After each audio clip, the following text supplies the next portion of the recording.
मंडळी, माणसाच्या जडणघडणीत अनेक गोष्टींचा प्रभाव असतो, अनेक गोष्टींचा अंतर्भाव असतो. त्यापैकी एक गोष्ट म्हणजे स्थलांतर.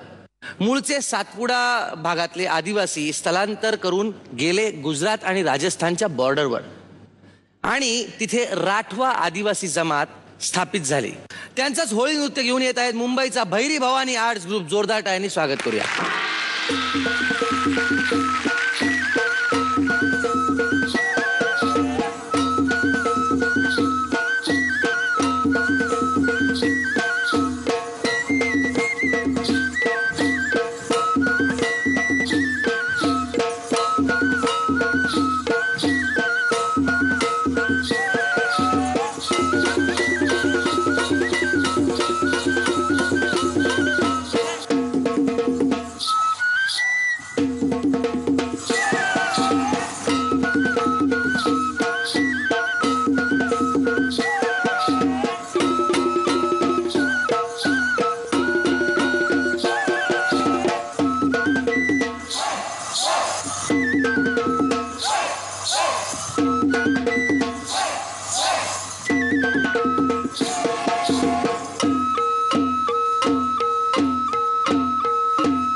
पाहूया जजेस काय म्हणतात. उर्मिला, छान, फारच छान. आणि मी नेहमी म्हणते God is in details.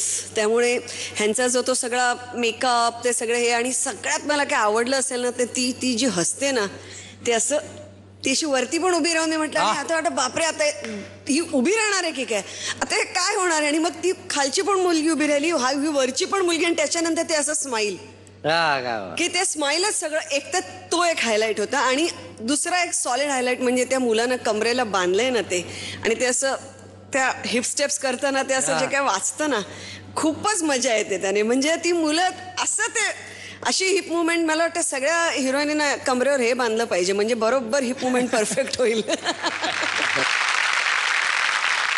Makarand sir, काय की मला विषारी सर्पदंश काय माहीत नाही, कारण का मला कधी विषारी साप चावला नाही. पण मला नक्कीच वाटतं की आत्ता जे मी बघितलं नृत्य, ते थोडंसं तसं होतं, दंश होता तो. हळूहळू ते विष भिनत गेलं माझ्या अंगात, आणि मला असं वाटलं की खरंच मी यांच्या तालावर नाचायला लागतोय, बघायला लागलोय. मी स्वतः खरं इतका प्रभावित झालो तुमचं नृत्य बघताना. आणि शेवटची जी काही तुमची लास्ट एक्झिट होती, छानच. कोणतं? उंट एकदम आम्हाला खूपच आवडला.